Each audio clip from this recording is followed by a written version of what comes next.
Feeding children is no different really from feeding adults. You want food that's delicious but simple, and I'd have to say that the food I cook most often for my children is the food that is most greedily eaten by adults who come into the house. There's one trick I do though. Because children can be a bit hesitant when it comes to eating, I give the food really silly names. What does it matter as long as it tastes good?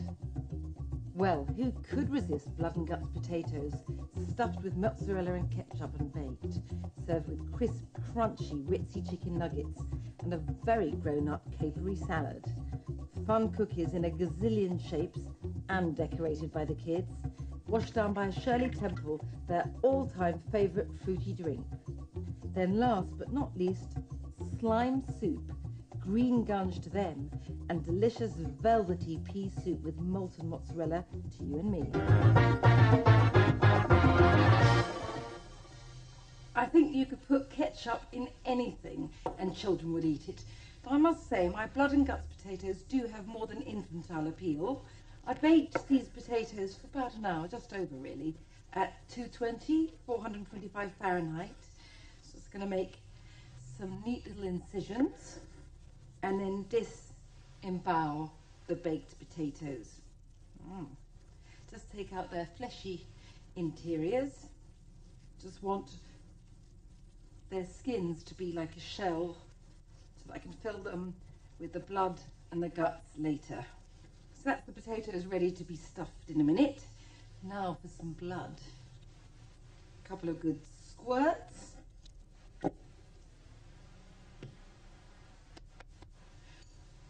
And 3 ghost white balls of mozzarella. Obviously, nothing fancy. I'm going to chop this up.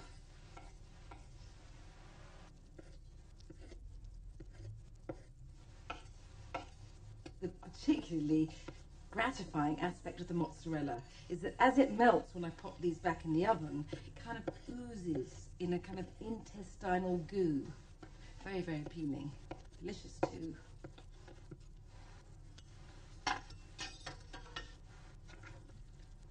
In we go.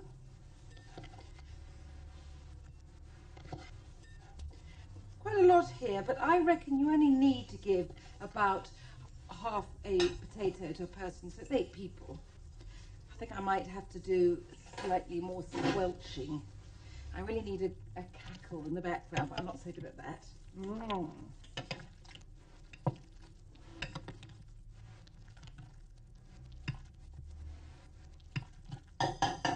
Okay, and now the little bellies are going to be stuffed full of blood and guts.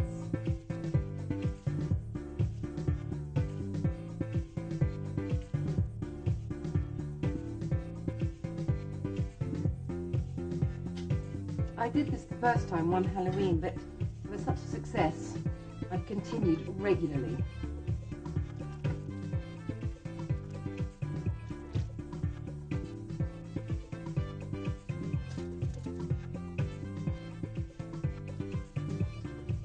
That's all 8 halves of the potato ready. I'm now going to splatter with a bit more blood.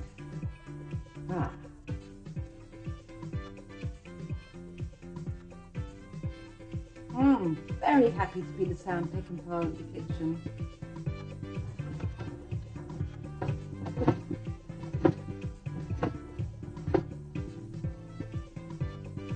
Chicken nuggets get a really bad press, but I have to say my ritzy chicken nuggets are a joy and a dream. And this is how special I think they are. When I last had a big party, I served these with drinks. No children present. I've got 4 chicken breasts in here, which I've bashed and snipped into nuggety sizes. And I've been marinading them in buttermilk. I've got about half a litre, 2 cups here. And if you don't have buttermilk around, natural yogurt is fine. And what both do is really tenderise the chicken. I start off with organic chicken, so we're already at an advantage. These morsels need to be dunked in crumbs. I use savoury crackers, which I think gives them a real edge and taste without having to do anything to them. Breadcrumbs with a bit of parmesan, salt and maybe a teeny bit of sugar would also be delicious. about 300 grams of them to make about 3.5 cups. And then a little bit of bashing. And we're ready to roll. Easy work, they don't offer up much resistance. These crumb very easily, so you don't really have to use any real force. And then I think a bit of a proper rolling over is steamroller the crumbs. I like this bit. Okay, let me just get my dunking vessel of choice. I'm going to bake these in the oven for about 20 minutes along with the blood and guts potatoes, and I lie them on a tray like that one that's lined with reusable baking parchment, and then I don't need to add any oil, which is good. I have to say I used to fry these, but my patience for frying when surrounded with children, not good. Lift each nugget to be out of the liquid, shake off any excess, but you do need some because it's the buttermilk, which means you don't have to dip in egg before dipping in crumbs. So roll, sprinkle and otherwise dredge, and then when each little piece is covered, you can convey it to the waiting baking sheet. That's how easy it is.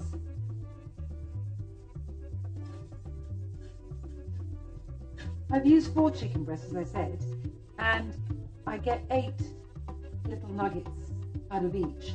If you don't want to use all 32, it actually can make your life a lot easier to freeze what you don't want before you've cooked it. Just put this straight in the freezer and then bag them up, and then when you want to bake them, just put them straight in from frozen, just adding maybe another 5 or 10 minutes to your cooking time. What makes these nuggets special is not just the marinade, although that helps, and that I use organic chicken, but that they end up with such a savoury intenseness and tenderness at the same time. And then it's into the oven with the potatoes, about 15 minutes at 220 or 425 Fahrenheit.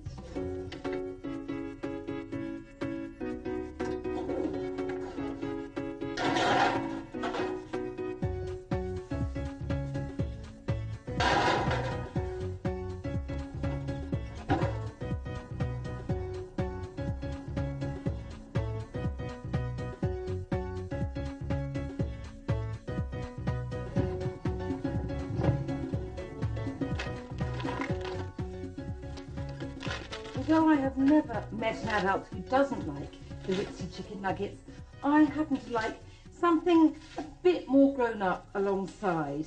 And for me, this capery salad is it. It's sharp, it's vinegary, but that's what I like. And if you can get your children to eat salad, congratulations. Only one of mine will. I've got a good head of romaine lettuce here, all gorgeous and crunchy. And I did call this a capery salad, and I didn't just mean jaunty. I have got a couple of tablespoons of capers that I've drained out of their brine.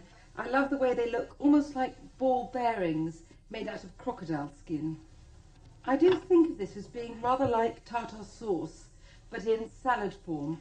So with the aid of my gherkin forceps, I am going to lever out 2 gherkins.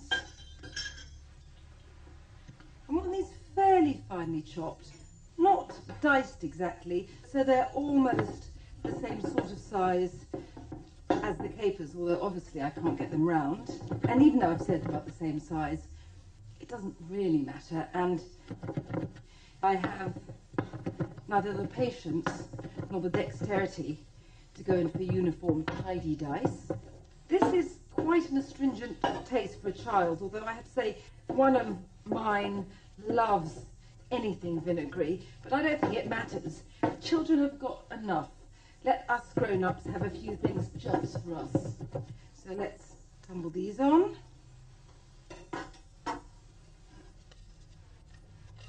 Oh, I love that collection of greens here. It's gorgeous and very good against the blood and guts potatoes later. Instead of lemon juice or vinegar, I'm going to use a couple of teaspoons of the gherkin liquid and a couple of tablespoons of olive oil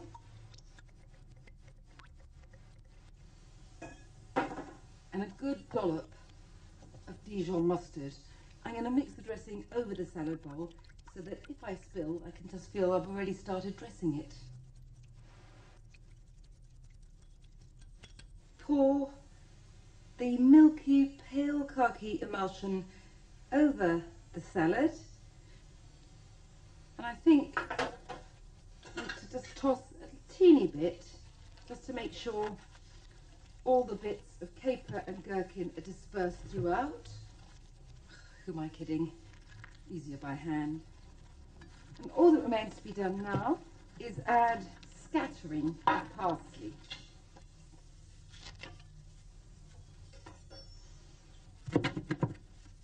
Don't chop this too fine because I think it's best if the parsley is really part of the leafage.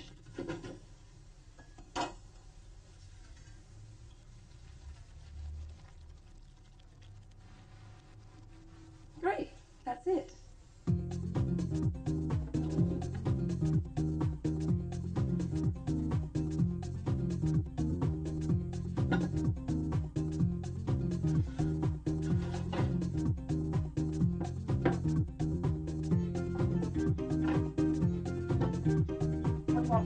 Chicken nuggets. So, yes, you pass those Lovely around, gut Carlo. potatoes. Does this have a peeling? Yeah.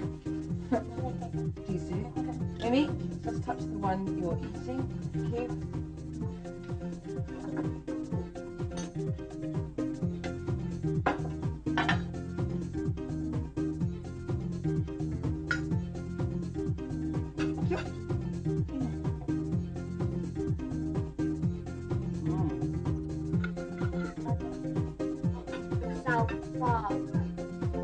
Yum.